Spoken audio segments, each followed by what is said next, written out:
पावसाचा जोर क्षणाक्षणाला वाढत होता.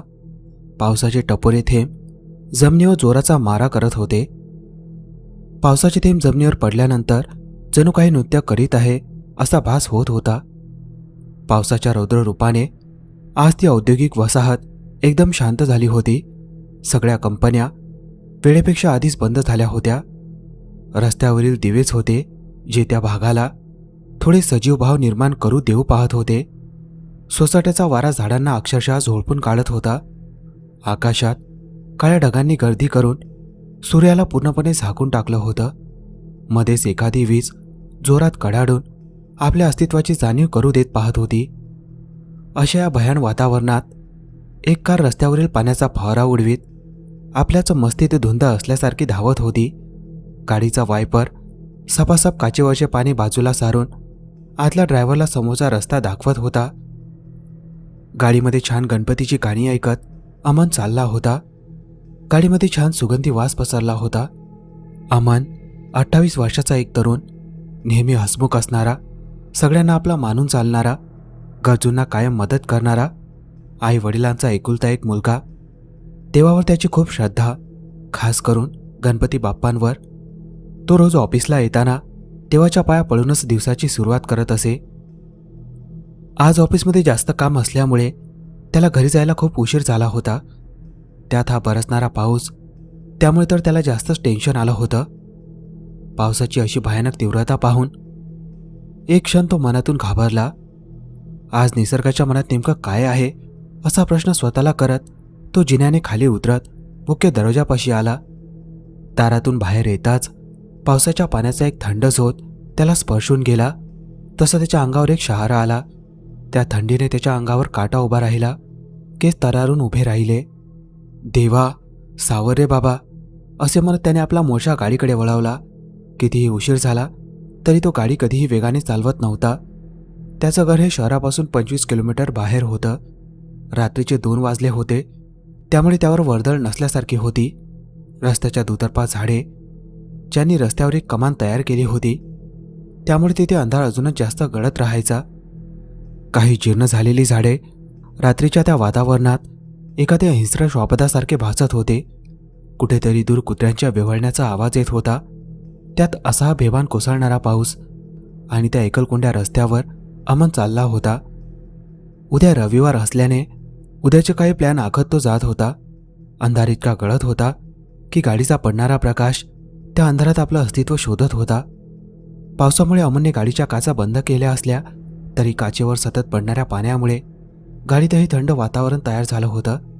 अचानक त्या अंधारात काहीतरी नजरेतून सुटल्यासारखं त्याला जाणवलं. कचकन गाडीचे ब्रेक दाबायचा आवाज झाला आणि गाडी रस्त्यावर आडवी झाली. गाडीचे टायर जोरात घासल्याने आणि ब्रेक लावल्याने त्या भागात मोठा आवाज झाला. मात्र ते ऐकायला तिथे कोणीच नव्हतं. त्याने पुन्हा गाडी घराकडे जाणाऱ्या रस्त्याकडे वळवून घेतली आणि एकदा बाहेर डोकावून पाहिलं तर संपूर्ण रस्ता रिकामा दिसला. आपल्याला काहीतरी भास झाला असे समजून त्याने गाडी चालवण्यासाठी समोर पाहिलं आणि त्याचे डोळे आश्चर्य आणि काहीशा भीतीने मोठे झाले. घामाचा एक ओघळ त्याच्या मस्तकावरून कानामागे खाली आला. घास पूर्ण कोरडा वाटू लागला. त्याने लगबगीने गाडीमधील रेडिओ बंद केला आणि एकदा डोळे मिटून पुन्हा उघडले. पण नाही, यावेळी भास नव्हता. एवढ्या सुनसान रस्त्यावर त्याच्यासमोर 30-32 वयाची एक सुंदर स्त्री पावसात बाजूला भिजत उभी होती आणि तिच्या शेजारी तिची गाडी होती, जी बहुधा बंद असावी. अतिशय गोरा रंग, अंगावर लाल साडी, जी पावसाच्या पाण्याने भिजून तिच्या शरीराला अगदी चिटकून गेली होती आणि त्यामुळे तिच्या त्या सौंदर्यात आणखीनच भर पडली होती. हातात लाल रंगाचा चुडा होता. भांगेतलं कुंकू पावसाच्या पाण्याने चेहऱ्यावरून खाली ओघळत होतं. अमनची गाडी दिसताच ती तरुणी धावत गाडीकडे आली आणि अमनकडे मदतीची याचना करू लागली. अमन काही काळ तिच्या त्या सौंदर्याकडे पाहतच राहिला. तो इतका गुंतला की ती तरुणी पावसात अजूनही भिजत आहे याचे सुद्धा भान राहिले नाही. शेवटी तिने हात लावून अमनला भानावर आणले. तसा अमन ततममा करू लागला. अमनची ती अवस्था पाहून त्या तरुणीला हसू आवरले नाही. तिचे ते हसणे अमनला अजूनच भुरळ पाडू लागले. माझी गाडी खराब झाली आहे, मला गावापर्यंत लिफ्ट मिळू शकेल का?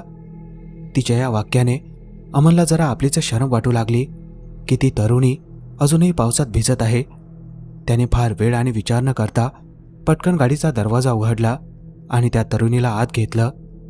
ती तरुणी गाडीत बसताच झाडावर घुबडाचा कर्णकश आवाज त्याच्या कानावर पडला, पण त्याने फारसं लक्ष दिलं नाही आणि तो नेहमीच्याच वेगाने गाडी चालवू लागला. खूप वेळ कोणीच काही बोलत नव्हतं. गाडीमधील रेडिओ बंद असल्याने फक्त गाडीच्या टपावर पडणाऱ्या पावसाचा आणि समोर काचेवर फिरणाऱ्या वायपरचा आवाज एवढाच फक्त येत होता. शेवटी ती शांतता सहन न झाल्याने त्या तरुणीनेच पुढाकार घेतला. आपले नाव काय आणि आपण कुठे जात आहात? त्यावर तो म्हणाला, मी अमन, मी नाशिकला जात आहे. आपले नाव काय आहे? त्यावर त्या तरुणीने आपलं नाव सीमा म्हणून सांगितलं. नकळत अमनच्याही तोंडून त्या नावाचा पुनरुच्चार झाला. थोड्या वेळाने त्या तरुणीने आपले ओले केस पुसण्यासाठी केस मोकळे सोडले आणि ती केस पुसू लागली. स्त्री जेव्हा भिजल्या अंगाने आपले मोकळे केस पुसू लागते तेव्हा ती अजूनच जास्त सुंदर वाटते. नकळत अमनच्या मनात हा विचार झळकला आणि त्या तरुणीने थोड्या गोळीक नजरेने अमनकडे पाहिले. तसं अमन झटकन पुढे पाहून गाडी चालवू लागला. हिला मनातलं ऐकू येतं की काय? अमन मनातच बोलला. बाहेर पडणाऱ्या पावसामुळे आणि आधीच भिजल्यामुळे त्या तरुणीला जास्तच थंडी वाजू लागली. अमनला तिची दया आली. त्याने आपल्या अंगावरचा जॅकेट काढून तिच्याकडे दिला. तिने ही परिस्थिती लक्षात घेऊन तो घेतला आणि अंगावर चढवला. आता तिची थंडी जरा कमी झाली होती आणि ती आता अमनशी आणखी मोकळेपणाने बोलू लागली होती. काही काळ गप्पा मारल्यानंतर तिने अमनला गाडी एका वेगळ्याच रस्त्यावरून घेण्यास सांगितलं. जो रस्ता जंगलाच्या आतून जात होता.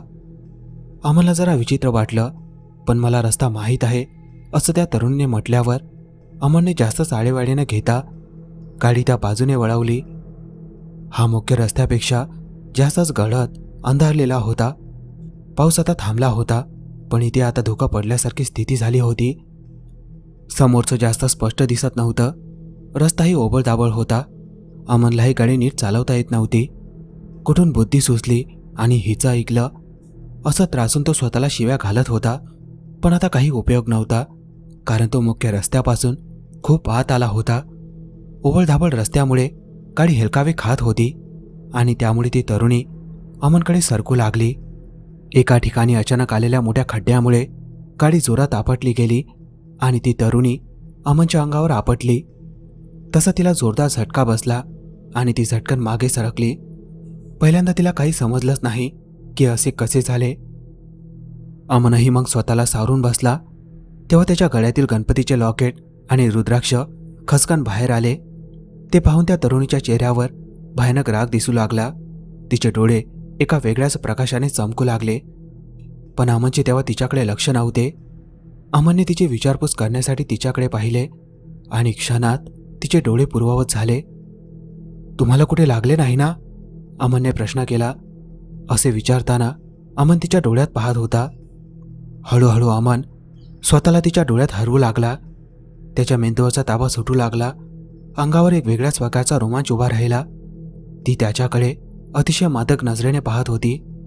अमनचे कानशिले आता गरम होऊ लागले होते. अनोळखी जागा, बाहेर असणारा गडद अंधार, पक्ष्यांचा चित्रविचित्र आवाज, या कशाचीच अमनला जाणीव नव्हती. आपले आईवडील आपली वाट पाहत असतील हा सदा विचारही त्याच्या मनात ती तरुणी गाडीत बसल्यापासून त्याच्या मनात डोकावला नव्हता. इकडे आपला मुलगा इतका उशीर होऊनही घरी आला नाही, या काळजीने अमनचे आई वडील फार चिंतित झाले. त्या आता जमावस्या असल्याने त्यांना अमनची जास्तच काळजी वाटू लागली होती. त्यांनी अमनला फोन केला, मात्र त्याचा फोन बंद लागत होता. त्यांना वाटेत पडणाऱ्या त्या भयानक आणि एकलकोंड्या रस्त्याबद्दल माहीत होतं. अमनचे बाबा गावातील काही लोकांना घेऊन अमनने येणाऱ्या वाटेकडे निघाले. अमनच्या आईने गणपतीपुढे दिवा लावून आपल्या मुलाची रक्षा करा एवढंच मनातून गणपतीला सांगत देवापुढे डोळे मिटून बसल्या. इकडे अमन हळूहळू नकळत तिच्याकडे सरकू लागला, मात्र तिने लांबूनच त्याला थांबवण्याचा इशारा केला. ती दरवाजा उघडून गाडीच्या बाहेर आली. तसा अमनही बाहेर आला. त्याची हालचाल ही अगदी यंत्रवत होती. अमावस्येच्या रात्री तो पूर्णपणे तिच्या अधिपत्याखाली आला होता. पायाखाली काही मानवी हाडी तुडवत तो तिच्या मागे चालू लागला. ती अतिशय मादक चाल चालून त्याला आणखी भुरळ पाडत होती. पायातील पैंजण छमछम आवाज करीत ती चालताना पुन्हा वळून अमनला मागे येण्यास भाग पाडत होती. काही पावलं गेलं असतानाच अचानक एक गोष्ट घडली.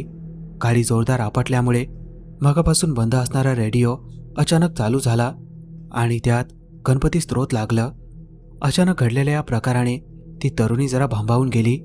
तिने मागे वळून पाहिलं तर अमन चालायचा थांबला होता आणि भीतीने इकडे तिकडे पाहू लागला होता. तिला पाहताच तो गोंधळून गेला. आपण इकडे कसे काय आलो? या प्रश्नार्थक चेहऱ्याने तो इकडे तिकडे पाहू लागला. आपलं सावज आपल्या हातून जातंय हे पाहून त्या तरुणीचा राग वाढू लागला आणि ती आपल्या मूळ रूपात येऊ लागली. सुंदर मादक असणाऱ्या रूपाच्या जागी आता एक केळसवाणी भयानक अशी स्त्री उभी होती. डोळ्यांच्या जागी फक्त रिकाम्या खोबण्या होत्या आणि त्यातून किडे अळ्या बाहेर येत होत्या. शरीरावरची त्वचा जळून गेली होती आणि त्याचाच कुबट जीवघेणा वास त्या परिसरात पसरला होता. तिच्या मूळ रूपात पाहताच अमनची पाचावर धारण बसली. आपला मृत्यू समोर पाहून त्याला आपल्या आईवडिलांची आठवण येऊ लागली. समोर मरण असलं तरीही अमन असा सहजासहजी पाय गाळणारा मुलगा नव्हता. तर जीवाच्या आकांताने रस्ता मिळेल तिकडे धावू लागला. अमन पळून जातोय हे पाहून ती चेटकीन अजूनच चवताळून त्याच्या मागे धावू लागली. पायातले वाहन केव्हाच पायातून वेगळे झाले होते. अनवाणी पायाने अमन धावत होता. खाच खळगे, काटे, दगड यामुळे त्याचे पाय फाटून त्यातून रक्त येऊ लागलं होतं. तरी त्याने हार मानली नव्हती. खूप जवळ जाऊनही ती अमनला स्पर्श करू शकत नव्हती. जेव्हा जेव्हा तिने त्याला स्पर्श करायचा प्रयत्न केला तेव्हा तेव्हा विजेचा झटका बसत होता. तरी ती पिच्छा सोडत नव्हती. तिने आपल्या या डावात वटवाघुळांनाही सामील केलं होतं. तिच्या त्या राक्षसी जादूच्या सावटाखाली ते पक्षी अमनवर हल्ला करू लागले होते. त्यांच्या त्या हल्ल्यात अमन पुरता जखमी झाला होता. कपडे जागोजागी फाटले होते. अंग पुन्हा घामाने भिजलं होतं. तरीही तो धावत होता. धावता धावता अचानक त्याला काही अंतरावर एक मिणमिणता दिवा दिसू लागला होता आणि एक आशेची किरण त्याच्या मनात उजळून निघाली आणि तो आणखीन विषाने धावू लागला. ती चेटकीन त्याच्यावर वेगवेगळ्या प्रकारे वार करून त्याला अशक्त करण्याचा प्रयत्न करत होती. सारे जग शांत निजले असताना या भयान पसरलेल्या जंगलात मात्र एक जीव आपला जीव वाचवण्यासाठी जीवाच्या आकांताने धावत होता. तर एक हिंस्र श्वापद जो या निसर्ग निर्मितीचा भाग नाही, ज्याची उपस्थिती म्हणजे ईश्वराच्या या सुंदर निर्मितीला पडलेलं एक वाईट स्वप्न, ते आपलं भक्ष्य पकडण्यासाठी त्याच्या रक्ताचा गोड घेण्यासाठी त्याच्या मागे धावत होतं. एक भयानक असा पाठ शिवणीचा खेळ चालू होता. यात अमन जर जिंकला तर एका नव्या आयुष्याचा तो भाग होणार होता आणि हरला तर फार किळसवाण्या भयानक मरणाला सामोरे जाणार होता. आणि त्यानंतरही त्याच्या आयुष्याची यातून सुटका होईल की नाही ते त्या विधात्यालाच माहीत होतं. बुलत्याला काडीचा आधार तसा अमन धावत धावत त्या मंदिराजवळ पोहोचला. पाठशिवणीच्या या खेळात वटवाघुळांनी केव्हाच हार मानली होती. मात्र ती चेटकीन अजूनही आपलं भक्ष्य असं सहजासहजी सोडायला तयार नव्हती. अमन मंदिरापासून काही पावले दूर असताना त्या चेटकिनीने अतिशय जोरात धाव घेतली आणि अमनचा हात पकडण्याचा प्रयत्न केला. मात्र तेव्हा अमनने मोठी धाव घेऊन त्या मंदिराच्या पायरीवर आपले शरीर झोकून दिले. मंदिराच्या कक्षेत येताच चेटकिनीचे शरीर जळू लागले. तशी ती माघारी फिरली आणि जंगलाच्या दिशेने धावत सुटली. एक वार तिने मागे वळून पाहिलं आणि म्हणाली, आज बरा वाचलास, पण पुन्हा येशीलच माझ्या तावडीत. तेव्हा तुझ्या रक्ताने आंघोळ करेल. तिचे काहीही ऐकण्याच्या मनस्थितीत अमन नव्हता. बळ नसलेलं शरीर त्याला कसलाच विचार किंवा प्रतिकार करण्यासाठी होकार देत नव्हता. आपण जिवंत आहोत या विचाराने त्याने तिथून उठण्याचीही तसदी घेतली नाही आणि आपले डोळे मिटले. सकाळी सूर्याची कवडी किरणे निसर्गात एक नवचैतन्य निर्माण करत होती. पक्षी चिवचिव करत आपले पंख फडफडीत आपल्या दिनचर्येला निघाली होती. पावसाचे टपोरे थेंब गवताच्या पात्यावर जमा होऊन मोत्यासारखे भासत होते. सृष्टी पावसात अगदी न्हाऊन निघाली होती. सकाळी कधीतरी अमनला जाग आली. जाग आल्यासारशी तो खालकन उठून बसला. रात्रीचे घडलं ते स्वप्न होतं की भास? अंगावरचे फाटलेले कपडे, चकमा आणि ही अनोळखी जागा यावरून त्याने जवळजवळ मृत्यूला चकमा दिला आहे याची त्याला खात्री पटली. उठून त्याने त्या मंदिराकडे पाहिलं आणि नकळत त्याचे पाय त्याला मंदिरात घेऊन गेले. मंदिर अगदीच जुने होते. त्याने मंदिरात प्रवेश केला, एक वार मूर्तीकडे पाहिलं आणि त्याच्या डोळ्यातून आनंद अश्रू वाहू लागले. त्याने पटकन देवाच्या पायावर आपले डोके ठेवले आणि एका नवीन आयुष्यासाठी आभार मानले. बाहेर येऊन त्याने सभोवताली नजर फिरवली तर काही अंतरावर त्याला घराची छपरी दिसून आली. तसा तो तिकडे निघाला. पोहोचल्यानंतर त्याने एका घराचा दरवाजा वाजवला.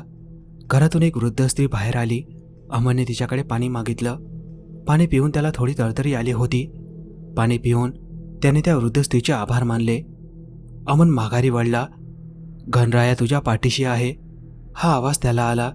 त्याने पुन्हा माघारी वळून पाहिलं, पण तोपर्यंत दरवाजा बंद झाला होता. त्या स्त्रीला बाहेरूनच वंदन करून अमन घरी जाण्यासाठी निघाला. चालत चालत तो आता मुख्य रस्त्याला आला होता. मात्र रस्त्यावर अजूनही कुठलेच वाहन नव्हते. तो कसाबसा चालत निघाला होता. वाटेत त्याला दूरवरून माणसाचा एक घोळका येताना दिसला. त्याला अजून धीर आला आणि तो उसने अवसान अंगात आणून त्यांच्याकडे धावत सुटला. समोरून कोणीतरी धावत येतंय हे पाहून तो घोळकाही त्याच्याकडे धावत आला. समोरून येणारी व्यक्ती ही आपला मुलगा अमन आहे हे पाहताच अमनच्या बाबा घोळक्याला मागे सारून पुढे धावत निघाले आणि त्यांनी जाऊन अमनला जोरात मिठी मारली. अमनही आपल्या वडिलांच्या गळ्यात पडून ढसाढसा रडू लागला. सर्वांनी मग अमनला खांद्यावर घेऊन घरी आणले. अमन तापाने फणफणला होता. 2 दिवस तो रात्रीचा उठून काही बाही बरळत होता. शेवटी 4 दिवसांनी अमन जरा भानावर आल्यानंतर त्याने त्या रात्रीची घडलेली घटना आपल्या आईबाबांना सांगितली. अमनच्या तोंडून ती घटना ऐकून अमनची आई सरळ देवघरात धावली आणि देवाच्या पायावर लोटांगण घातले. अमनच्या बाबांनी त्याला पुन्हा अपरात्री प्रवास करण्यावर पूर्णपणे बंदी घातली. त्या दिवसानंतर अमनने कधीही त्या रस्त्यावरून रात्रीचा प्रवास केला नाही.